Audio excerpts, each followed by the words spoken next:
You are listening to Unified Through Chronic and Mental Illness with your hosts, Angie Roberts and Kimberly Murphy. Please be advised that some of the topics of this podcast can be triggering and sensitive in nature.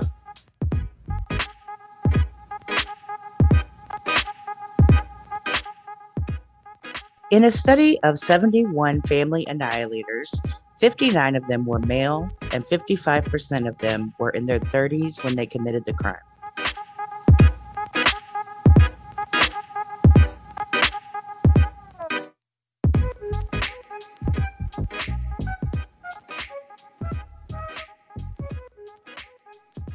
Hello, Spoonies and mental health warriors. Welcome to Unified. I'm Kimberly Murphy here with Angie Roberts. Hey, guys. And today we have a guest host, Amy Bresette. Welcome, Amy. Thank you for having me. I find this very interesting. Well, we're really glad to have you here because Amy's going to help us discuss this very difficult topic of family annihilators. We have selected 3 very different family annihilators in order to take a deeper look at the psychology involved in these horrific cases. But first, Angie, can you get us all up to speed on what family annihilators do? Family annihilation is one of the most shocking and grotesque of crimes. And seemingly every day, persons suddenly savagely kill themselves and their kin. We find family annihilation to be horrific, too cruel to grasp, so explain it in a way as random acts of lunacy.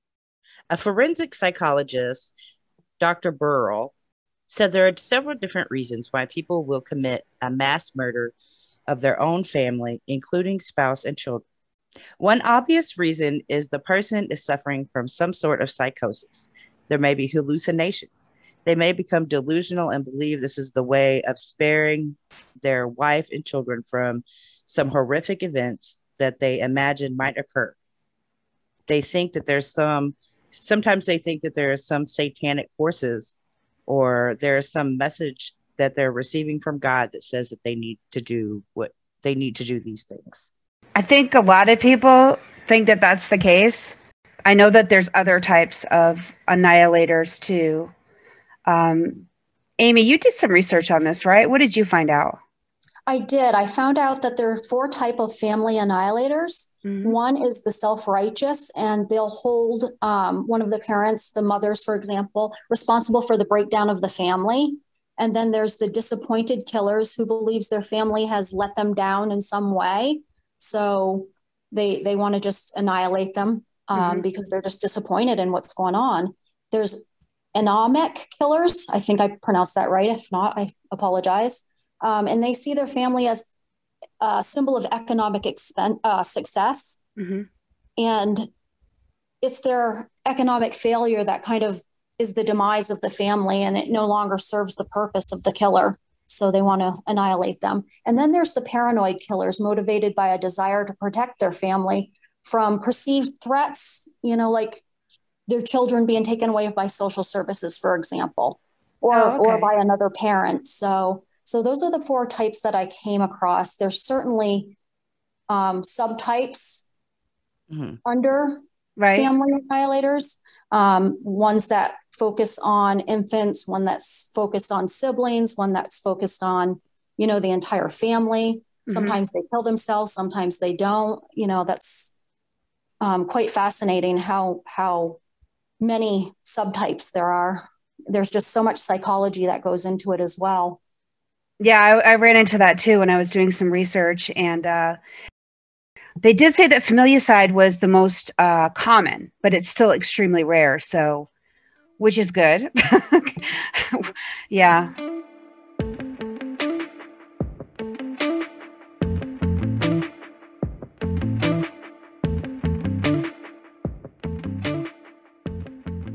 John List was born in September of 25. When he was a little older, he joined the army for World War II and was called back for the Korean War.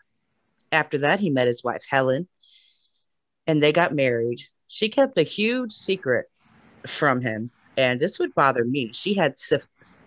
She had a marriage before and had a child before. And she had syphilis, but she didn't tell him. Which is really deadly back then, right? Yes. She gets very sick. Mm-hmm. In 1965, they moved to, they had 3 children. Okay, so after she tells him that they have syphilis, then they have 3 children. And in 1965, they moved to New Jersey. Helen was going blind, but she was really mean. She was really impolite to him. She would make fun of him, make fun of his masculinity, just be really rude to him.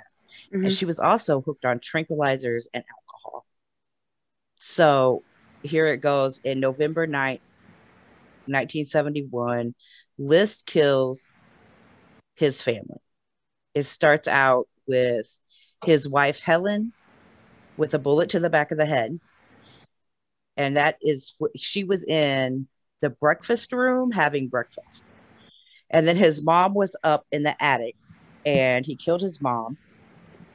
Then he waited for his 2 kids to return home from school and he shoots them in the head and then proceeds to make a sandwich. I can't even. I don't Mm-hmm. even know what kind of sicko that is, but right. Then he goes and he closes out his mom's and his accounts.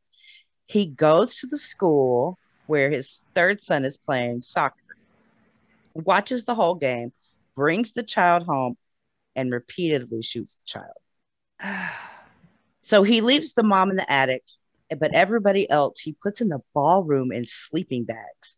Mm-hmm. So he goes in to his study. I have a question. Do you know if they were like meticulously laid next to each other?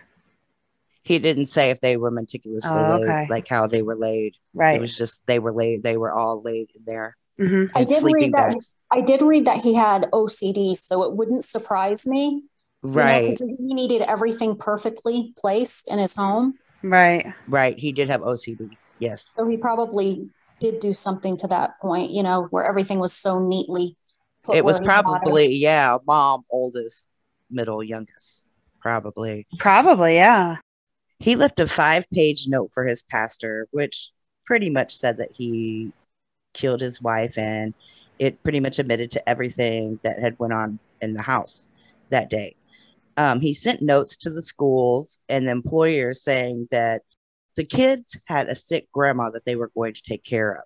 Now, the kids, some of the kids that were old enough were working part-time to help pay for this mansion that he had got for them. It was like a 15-room mansion. How old was the oldest child? I think the oldest child was 16 at the time. He was a banker, correct? Yeah, he was. Right. That's how he accumulated his money to buy such a nice home. Right. Well, I was just asking because most family annihilators don't tend to kill any of their children that are over the age 17. And when you said they were working, it just reminded me of that fact. So that's interesting. Yeah. That's an interesting little fact too. Mm-hmm. So he tells them they're going to the grandparents to take care of them. Right. The schools think that they're going to be gone for a couple of weeks. So the neighbors started to notice that all the lights were on, but then they started to burn out. So they called the police and they walked around the property and said, "Oh, it doesn't look like anything's wrong here." So the drama coach for one of the girls comes over, and a few months later, it's even months later, if I remember right. Amy, was it months or weeks? It was. Are you talking about when they found the bodies? Yeah, when the drama coach come over and I believe it was exactly a month later when they found them. That's it. It was a month.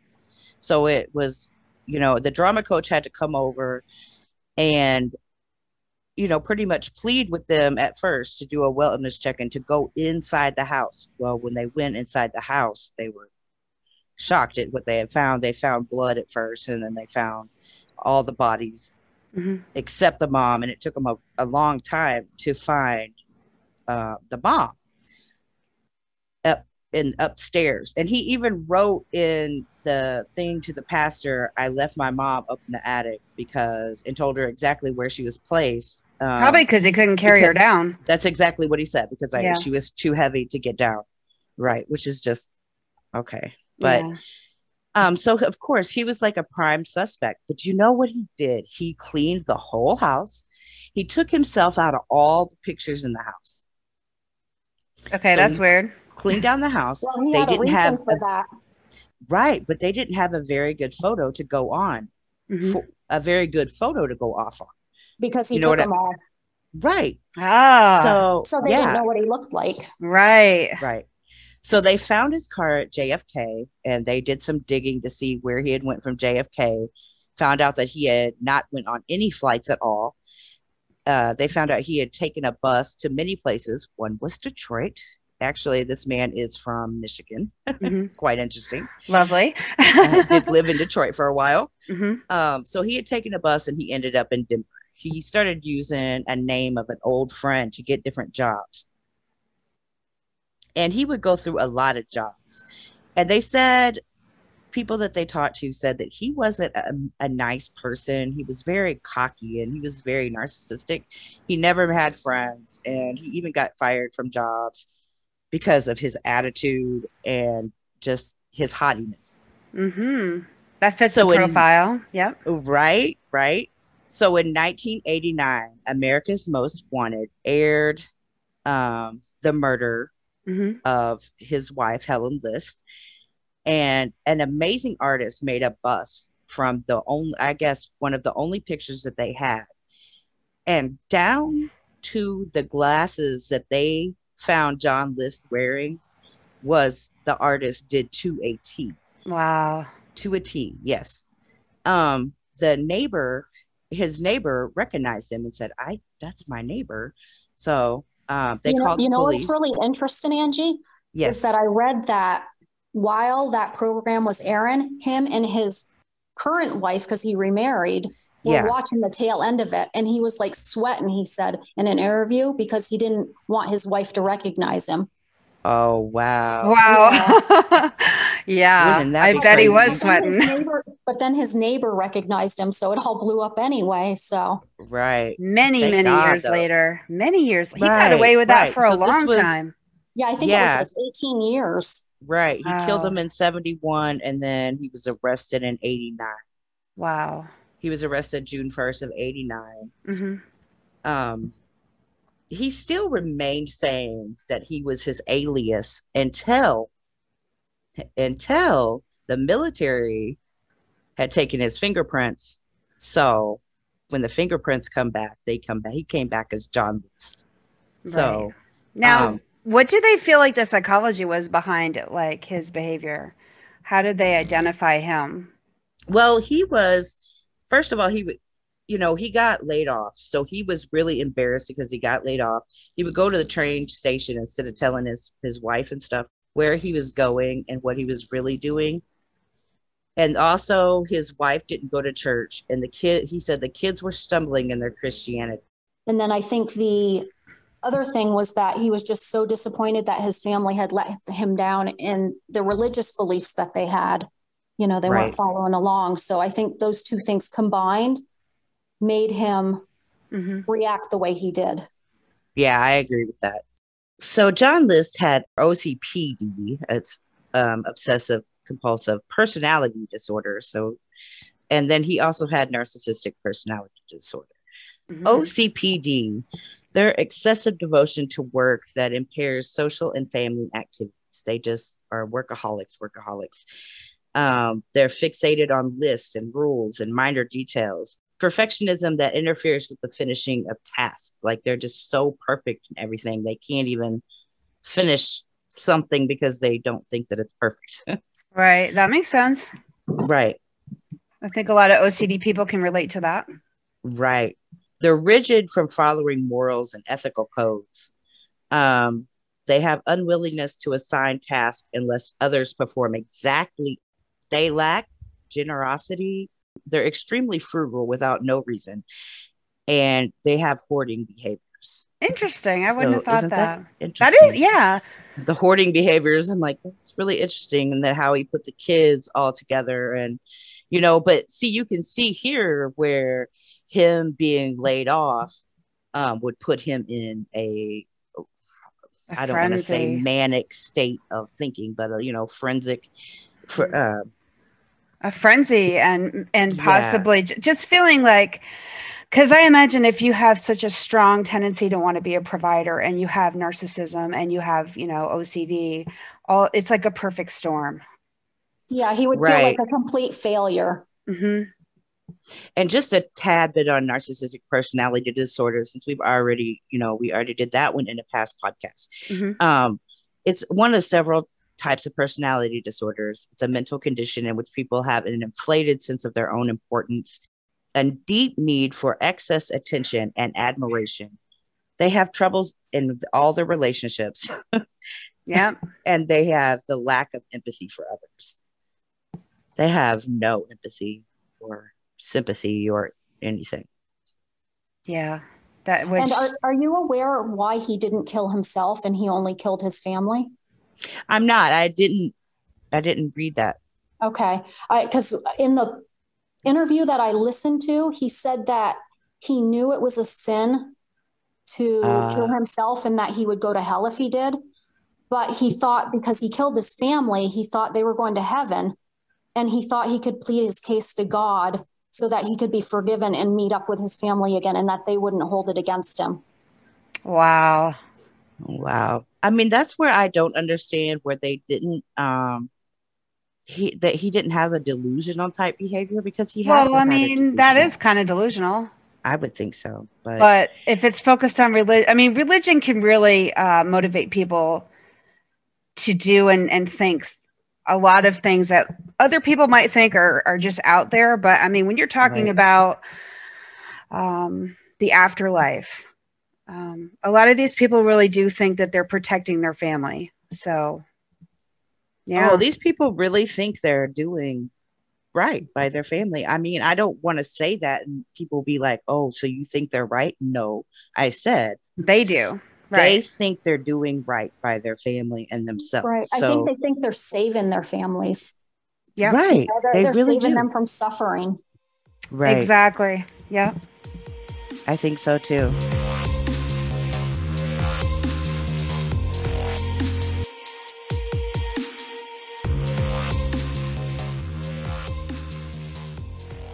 So today I wanted to cover the Chris Watts case. A lot of the listeners might know of Shanann Watts because many of us met her in a lupus group on Facebook. And those of us who knew her really got to know her, even if we didn't know her in person, because she put the majority of her life online.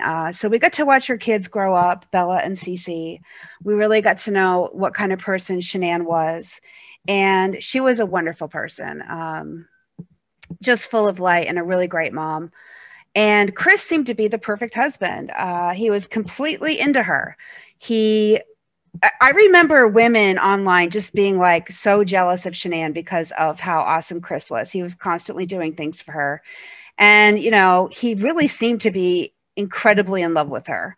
And she tells the story about how when he first started to pursue her, she wasn't interested at all. But eventually he won her over. But then later on, those of you who have, I'm not going to get into the whole story of, you know, how she was killed. I think we all have beaten that to death. It's been on Netflix. It's been all over the internet. But very quickly, one night, Shanann got home from a business meeting. It was late. It was about 2 a.m. She went inside. Chris strangled her in her bed, put her in the back of his truck, took the 2 girls, put them in the car, said that mommy was sick and needed to go to the hospital. He drove 45 minutes to his work site and smothered both the girls, and then put them in oil drums and buried Shanann, who was pregnant with Nico at the time, in a shallow grave. So, and this happened it is horrible. And nobody saw it coming. So I was looking at Chris in terms of familicide, and if he fit the profile. Familicide is basically homicide of an intimate partner and at least one child. And the profile of most of them are male, 30s, and they're white. And that's 95 of familicides right there. They're less likely to have a criminal record, which I found really interesting. And they're most likely to have cluster B personality disorder. narcissism, antisocial personality disorder, borderline personality disorder, and histrionic disorder. So would there have been anything to make you think that Chris had anti-personality, any of these disorders though? Well, he was like the perfect husband, right? Right. And I think that all of that points to narcissism. Narcissists have a very superficial charm and they're able to mimic behavior. True. So I think Chris was really good at that. And that's why he was so easily led by his mistress, which I'm going to get into in a second. But Chris was definitely not the typical dominant personality. A lot of these guys need to dominate and control their relationships. They use drugs and alcohol. They have a history of abandonment, poor coping skills, really bad employment records like short-term jobs and terminations. None of that fits Chris. Chris was very much a support in the relationship. The women tended to dominate the relationship. He did not have a history of abandonment that we know of. He had long-term employment history. So, I mean, none of that fit him. So, like, he's kind of mind-boggling. Did he have any kind of depression or anything at all growing up that was mentioned? Did you find, or he did have a family that basically set him up for narcissism. Chris never had any sort of responsibility or consequences for anything he did. In fact, his mother was extremely, I mean, to this day, she still blames Shanann for her own death. Wow. Right. So I think that contributed a lot to like his narcissism. As far as depression goes, I do believe that he was depressed before he met Shanann. So I think there was depression in his family. But like he fits the profile in some ways. He's 33. He's a white male. He's killed his spouse and 2 of his children and his unborn child. And in looking at the psychology, they really do consider psychopathy, which because he has no parental instinct, obviously he had no parental instinct and a lack of empathy. He Definitely drove 45 minutes to the dump site. And so he had that cooling off time and still decided to smother Cece, who was the youngest child. And as this was happening in front of Bella, if you could imagine, Bella is saying to her father, please do not do this to me. Do not do to me what you just did to Cece. And he did it to her anyway. He had no sign of grief. He was emotionally detached in all of his interviews. As a matter of fact, he told the cops, and, we can't necessarily believe everything Chris says. He's also a pathological liar. So we could take it with a grain of salt. But he did say that after that first interview on the porch where he said he didn't know where Shanann was, he went inside and he laughed about it. He really thought that he had gotten away with it. He really thought he was smart enough. So he laughed about it? He laughed about it. And this is where the narcissism comes in. He felt entitled to discard his whole family for his new life. He felt he would get away with it. He went online and looked up romantic getaways for him and his new girlfriend, which he thought of her at that time. He was putting up his house for sale, and he even called the girls' daycare and said that they would not be back at school the same day. So he really been planning this. Oh, yes. There was definitely a premeditation. He actually wrote a letter to his sister before the killings. Okay. The letter to his sister basically said, if anything happens to me or the kids, I didn't do it. I want you to investigate Shanann. Wow. Oh, wow. Right. And this happened a couple weeks before the killings. And he had said it to his sister first, and then she said, I want it in writing. So there's a note that you can find in the discovery package. That note is actually in there. They also point to the 45-minute window that we had just talked about. So that obviously is a premeditated murder of the children. But there's also a ton of circumstantial evidence from Nicole Kessinger. And she did try to destroy her SIM card and hide it from police. And I'll be getting into her in just a second because this. And who is she? She is the mistress. Yeah. She's the mistress. Enter the mistress. Right. Okay. So first of all, I found out there's 4 types of familicide. One is immortality, which means there's a financial or lifestyle stressor, and depression is a huge factor. And the person basically feels like he can't provide, so he tries to save or protect the family by killing them before they can experience any poverty. So they're kind of like freezing the moment. They're immortalizing that moment when they're all doing well, so the family never has to know that they're not. And Chris sort of fits under this because they were 3 years before the murders, they did claim bankruptcy, and at the time of the murder, they were $70,000 in debt. But a lot of the experts for some reason don't think this is the reason he did it. The second one is need for control. So they kill the family during a separation. It's like that whole, if I can't have them, no one can. So it's usually when the wife wants to leave the marriage. And then suicide is when they kill the spouse and children to spare the life without them. So especially if everyone is dependent on him, because he feels like he's a head of household. So he feels like he's protecting the family by killing them first. And then there's the revenge. Maybe he thinks the wife has had an affair. And so this is like a vengeance killing. I'm going to kill your children and me, and you're the only one who's going to be left alive, so that you're going to feel like it's your fault your entire life. And like I said, yeah. And like I said, like the experts are saying none of those really fit Chris. There were some financial issues, but he obviously was not trying to protect the family. So that's where he falls out of that. So they're saying that the true motive is the affair. So, okay, enter Nicole Kissinger. The affair started in June of 2018. On July 10th, Shanann starts texting Chris about his change towards her. And she literally said to everybody she knew that he changed overnight. Like he was a completely different person. Throughout July, he dated Nikki and she starts sending him nude photos. And then Chris says how later on he said to cops how he really liked the way that Nikki pursued him because he pursued Shanann so hard. So it was kind of nice to have that change. On the 24th, she Googles. Now, this is where I get into the meat of things because this is circumstantial evidence that I don't feel the cops looked into deep enough. But this is very interesting, though. Yeah. On the 24th, she Googles, man I'm having an affair with leaves his wife. Do people hate Amber Fry? How much money did Amber Fry make on her book deal? Now, for those of you who don't know, Amber Fry was the mistress of Scott Peterson. So that's just weird. It gives me chill bumps every time you tell me that. It's just, it's so weird. 24 days into them seeing each other. Not even that. So there's some sort of like premeditation there, I think.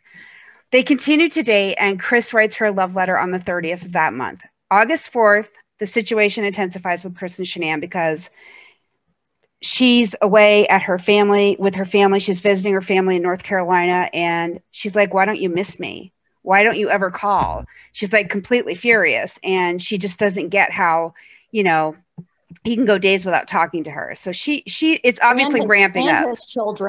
And his children, exactly. Like they do not exist. And Nikki actually said to him, you need to go to North Carolina and visit them and take care of this situation. And a lot of people mistook that as like her saying, hey, your wife obviously loves you. You need to work this out. She said later on, why are you two still talking to each other? So I believe that she felt he should go there and break up with her. But she was also really upset because he had told her they were planning on having another child and that Shanann was 15 weeks pregnant. So, but the same day, Nikki's looking up wedding dresses online. August 7th, which is just a couple days later, Shanann tells a friend that Chris won't touch her. August 8th, Nikki looks up topics on will a man marry his mistress? August 10th, Shanann gives a letter to a friend that says she's going to give to Chris. And it said basically the last 5 weeks have been the hardest in her life for her. And she was confused about why he had changed so much. Chris dates Nikki the 11th. And on the 12th, Shanann shares another letter that she wrote planning on talking to Chris about the whole situation and confronting him because she thinks he's having an affair. So Chris says he killed her because he told her he didn't love her anymore. And supposedly, and this was the night that she went home, he said he had sex with her and then he told her he didn't love her anymore. And she said he would never see the kids again. And then he just snapped. And he said she didn't. Wow. Yeah, and she said she didn't struggle at all. He just was. He said she didn't struggle? Yes, he was strangling her for 2 to 4 minutes, and she never struggled. The police didn't see a sign of a struggle. Later on, he had told police that once he gave her 80 milligrams of oxy, hoping that she would miscarry Nico. Oh my gosh. He had already tried to kill once before. And so maybe he sedated her? I'm wondering. I mean, I'm sure that would come up in toxology, but it makes sense that she wouldn't struggle if that was the case. I mean, I don't know why she wouldn't struggle. She would fight. I know Shanann, she would fight. She would fight hard. He felt like the idea was he said he felt like the idea was implanted in his mind and that he couldn't stop. Now, one thing I will say about Chris is he is easily led. So I don't know if like Nikki had implanted a thought in his head, and because of his personality disorders, it just brewed up this perfect storm.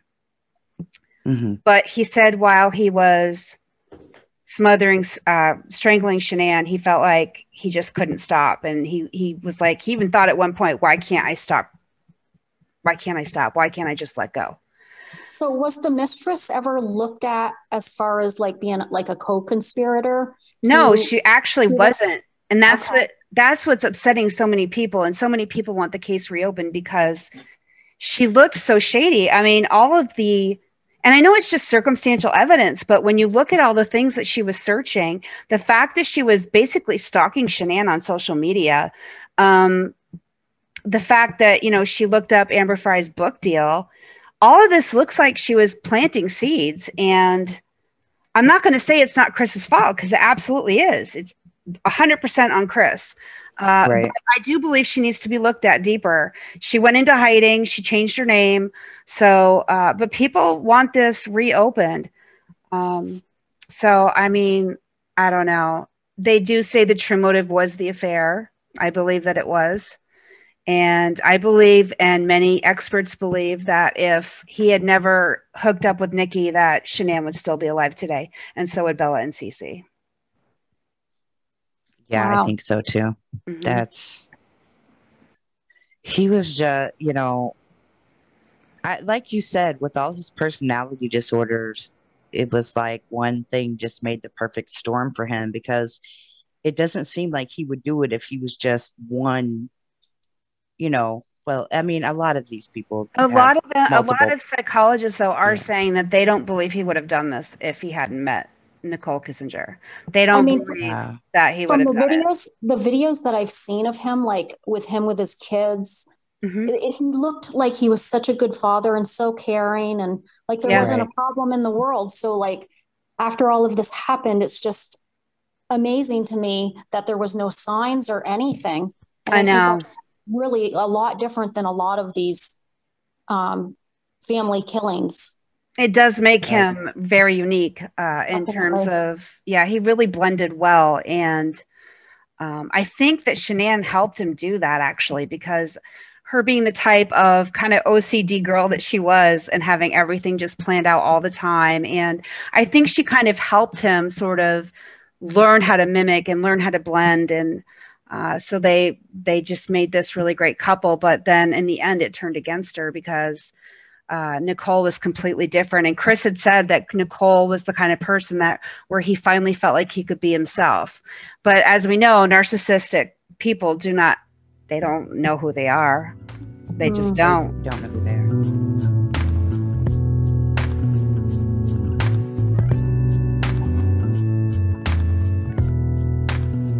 Okay, so I have decided to speak about Andrea Yates, who was living in Texas and 37 years old at the time that she killed her 5 children in their bathtub, which was on June 20th of 2001. Horrific story. She has, let me backtrack just a little bit from when she was younger. She was actually shy, very studious. She never had any issues growing up. And then she had a little bit of a depression when she broke up with a boyfriend at age 24. She had a nursing degree. She worked as a nurse for 8 years. So she had her life together. Yeah. So what happened was she had her children, and throughout the whole time, she ended up having to take care of her father, who had dementia or Alzheimer's. Yes, thank you. Mm-hmm. And I think the stress of her being a mom of so many kids so quickly, and I'll tell you the ages in a minute, and taking care of her ailing father, I think that kind of all came into what happened with her as far as her breakdown. So I'm going to tell you about the incident. She drowned her first child, who was 2-year-old Luke, in the bathtub, followed by Paul, age 3, and then John, age 5. She carried each of her kids' bodies to the master bedroom, placing them on the bed and covering them with a sheet. She went to drown then her 6-month-old Mary, and her 7-year-old, who was her oldest, Noah, confronted her, seeing what was going on, and asked what was wrong with Mary. And then he realized what was happening, and he got scared and he started running away through the house. Andrea chased him through the entire house and dragged him back to the bathtub, drowning him alongside his dead sister, his 6-month-old sister. And there wasn't any evidence of the children being drugged or anything. She just drowned each of them. They do say in situations like this that the children, if they're under age 5, they have a much higher probability of being killed by their parent. That's right. With her, she had postpartum depression with the first children. And then with the last one, it turned into not just postpartum depression, but postpartum psychosis, which is a whole different level. Right. That is where she was hearing things, seeing things. And she had sought treatment many times before. She called her husband, when he was his name was Russell, and he was a person that worked at NASA. So they were both quite prominent in what they did. They knew, what they wanted to do. But another thing that might have played into it was there's a little religious piece into this, where they had some friends that were very religious and preached to them about simplifying their life. They sold their house and moved into a Greyhound bus to live while he worked at NASA. And I think being in an enclosed space like that and having all that pressure with all those little children probably kind of pushed her into a state of psychosis also. Yeah, I didn't know that about them. I didn't know that either. Yeah. When she had drowned her children, she actually called her husband at work and said, "You better come home." He asked what was wrong, and because he sensed something in her tone of voice, and she said, "Something's wrong with all of the children." She didn't have problems up until she had children. So, the whole postpartum depression and into the psychosis bit really played into this particular case. She did try many times to get help, but she never stayed on medication. So she kept having relapses. She would hide the medication in her cheek and later spit it out.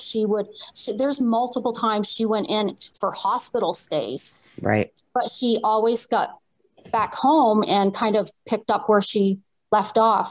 When she was taking care of her father, she also tried overdosing on 40 of his trazodone sleeping pills.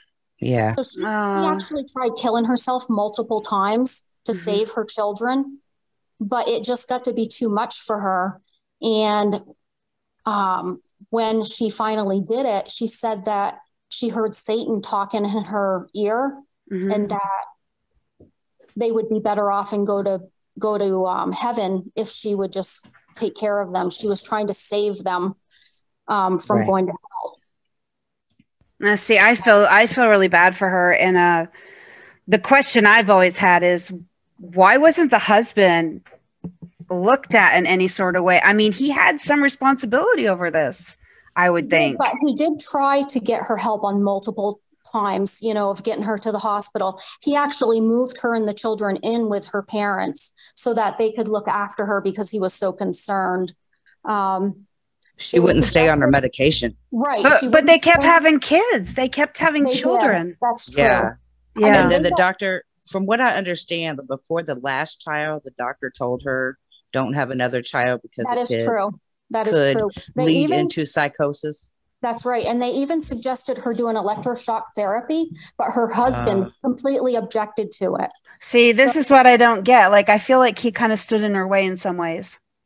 Yeah, in some ways he seemed very supportive. In other ways, you know, he kind of hindered her from getting the true help that she needed. He certainly shouldn't have kept having children with her. Right. He obviously noticed that there was something going on with her and that she needed help, because she kept asking for help, and then she wouldn't necessarily go through with the help she was given. Right. And we have to go through with that help, people. Right. I mean, she was literally discharged 4 weeks before the murders happened.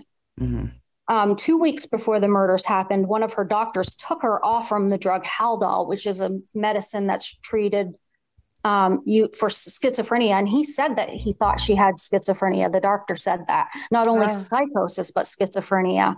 Wow. So why would he take her off the medicine? I never understood why he decreased her meds. I don't know. I think, you know, there is some responsibility. There were signs in this particular case where the doctors should have stepped in. The social workers had been called. They should have stepped in, you know, and it was just an epic fail of the system to kind of prevent some of this. Which happens a lot. That happens a lot. Yeah, we need an overhaul of the system, because a lot of people are falling through the cracks, and this could have been prevented. That's true. When she was first on trial, she was actually found guilty because she had been mandatorily put on drugs, and she seemed like competent and sane when she was on trial the first time. Wow. Because she had been treated. She had been taking those drugs regularly for a few weeks. Now, they ended up getting a second trial where, because she hadn't been taking meds again, she got off from them. And the second one, she was showing her real self in that psychotic state. So, of course, the jury saw that and was like, no, this woman cannot be found guilty. She's definitely, you know, reason of insanity. For reason of insanity. Right. Exactly. And she's been in the Texas State Mental Hospital ever since. Which is a good place for her. That's a good place for her. Absolutely. I mean, it's not a high security place, but she's getting the help she needs. And she's not a high security risk, really. Well, I mean, people are going to be like, she killed her 5 kids. What do you mean, Angie? Because she is now in a place where she's having to take her medicine. I heard that she watches videos of her kids and cries a lot. She does. She does. I think she has a lot of remorse, from what I've researched. She feels really guilty about that. And, you know, it's the worst kind of, I would think it would be worse than like having to go on the death penalty and getting, you know, killed that way. Because you have to live with this the rest of your life. And she was an intelligent person. Obviously, she was in nursing. And unlike the other two, she really did care about her children. I really think she did. So it's a very interesting case, you know, where that psychosis piece played into this actually happening. And if she had been properly medicated, had gotten the help through the system that kind of let her down, I think, in so many ways, you know, this might not have happened. I totally agree. But she did have to take her medicine. I have to say that, though, because they did say she kept stopping her meds. So that's true. Yep. Which, I mean, I think that's pretty common in the mental health community. Somebody needs to be overlooking somebody this sick. And the sad thing is, because I recently went through this with one of my children, is that there's so many laws protecting their rights that it's hard for other people to step in and say, hey, let's make this person take these against their will when it's actually needed. You know, and she showed those signs of psychosis just prior, you know, in the weeks leading up to this. So she definitely should have, you know, been on medication. And it's just a sad, sad thing that this happened. Yeah, we definitely need some things to change. Yeah, her husband ended up divorcing her and remarrying, and then ended up divorcing that person and has died since. But she just watches the videos in jail, or not jail, but in her mental facility that she's housed in. And that's not even good for her health. I don't know. I wouldn't think so. Yeah, that's so sad. But I guess she can if she wants to. Yeah. Yep, that's what they say. They let her do it. It's not against her. It'll be against her rights, I think, if they said no. Another thing I found when studying all of these family annihilators is that the men and women tend to kill differently. The women use things like poisoning, drowning, suffocating, as in the men will use more forceful techniques like shooting, stabbing, Right. Drowning, suffocating. Right. I guess women are drowners. Right. Well, right. that fits for Chris Watts too, because I do believe he was kind of a submissive personality, and yeah. Well, Amy, thank you so much for being a co-host. I don't think we could have done this without your help. There was a lot of information, and we really appreciate you being on. And hopefully you will come back and do this with us again. I think it's safe to say that everyone's going to love hearing from you. You did a great job, and we were so happy to have you with us.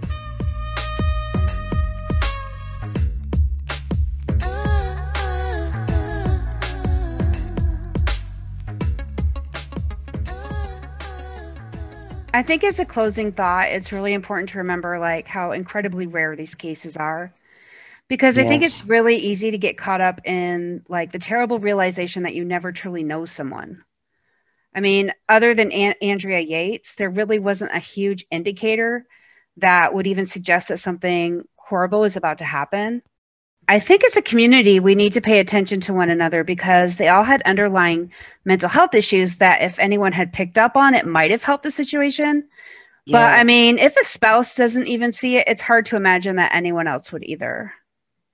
I agree with that because the spouse is around you all the time. Yeah.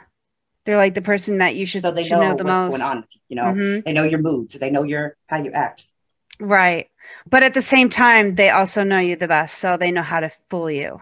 So, Angie, what is the mantra of the week? When you cannot see the light ahead, I will sit with you in the dark.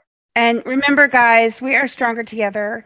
Please join us next week when we honor Lupus Awareness Month. We hope to see all those L's and purple butterflies lighting up our social media pages, which you will get all the info on in just a moment. And until next week, take care. Mask up. Peace out, guys. Unified through chronic and mental illness can be found at anchor.fm/unified. There you can find all social media links as well as other ways to listen.